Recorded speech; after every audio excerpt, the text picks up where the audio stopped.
नाही। आज आपल्या देशामध्ये नेमकी तीच परिस्थिती आहे। औरंगजेबानं अशा पद्धतीनं काम केलं की तो सगळ्यांशी गोड गोड बोलायचा आणि शेवटी पाठीत खंजीर खुपसून ती राज्य आपल्या ताब्यात घ्यायचा।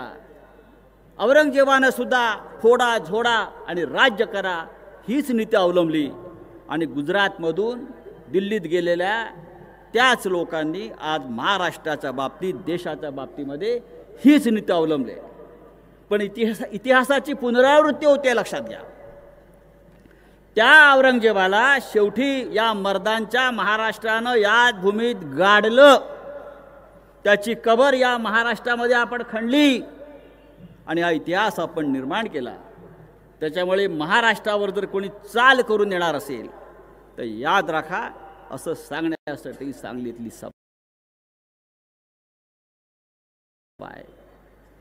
आपण हिंदुत्वाच्या गोष्टी करता, आमच्या हिंदुत्वावर शंका घेता, आमच्या स्वाभिमानावर शंका घेता आणि तुम्ही काय करताय? हिंदुत्वाचं ढोंग करताय।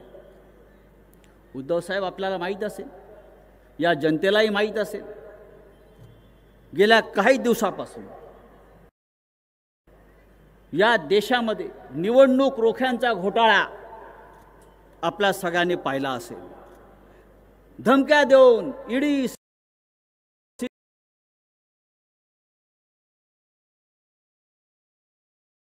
चोरांच्या सरदारांनी आपल्या बँकेच्या भाजपच्या खात्यामध्ये 8,000 कोटी रुपये गोळा केले। याला म्हणतात हप्ता वसुली।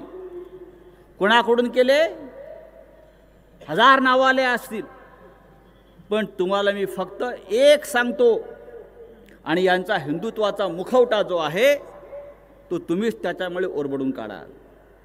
काही काळापासून भारतीय जनता पक्षानं, त्यांच्या नेत्यांनी ठिकठिकाणी गोवंश हत्याबंदी किंवा गायी वाचवा अशा प्रकारचे आंदोलन सुरू केलं। ठिकठिकाणी अनेक निरपराध लोकांना, आमच्या मुस्लिम बांधवांना देशभरामध्ये पकडून त्यांचं मॉब लिंचिंग केलं।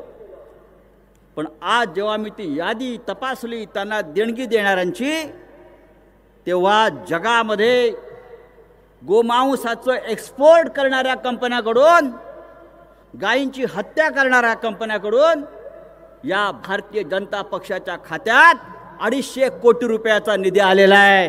हे यांचं हिंदुत्वाचं ढोंग आहे आणि अशा या ढोंगी लोकांचा बुरखा आपण फाडला पाहिजे। या राज्यात आणि या देशामध्ये अशा प्रकारचं ढोंगी चोरांच्या सरदारांचं राज्य क्षणभरही राहता कामा नये। आणि मला खात्री आहे ही मिरजेची सभा ही त्या दृष्टीनं ऐतिहासिक, काही सांगलीतली सभा त्या दृष्टीनं ऐतिहासिक। सांगलीमध्ये जेव्हा जेव्हा क्रांतीची ठिणगी पडली या भागामध्ये, तेव्हा तेव्हा या महाराष्ट्रामध्ये परिवर्तन झाल्याचं मी पाहिलेलं आहे। या मातीमध्ये, या माणसांच्या मनगटामध्ये ती रग आहे आणि या माणसांच्या डोक्यामध्ये ती आग आहे परिवर्तन करण्याची। आणि म्हणून हे मशाल चिन्ह तुम्हाला त्या आगीची आठवण करून देईल। चंद्रहार पाटील हा एक तडफदार, झंझावाती, ज्याने अनेक वर्ष अनेक माध्यमातून आपली सेवा केली आहे, तो शिवसेनेच्या परिवारात येऊन आज या सांगलीकरांची सेवा करू इच्छितो। आपण सगळ्यांनी एक निश्चय केला पाहिजे संपूर्ण जिल्ह्यात की एक सामान्य शेतकऱ्याचा मुलगा, ज्याने या सांगलीची प्रतिष्ठा आणि मान कुस्ती क्षेत्रामध्ये देशभरात उंचावली, ज्याच्या मागे धनशक्ती नाही,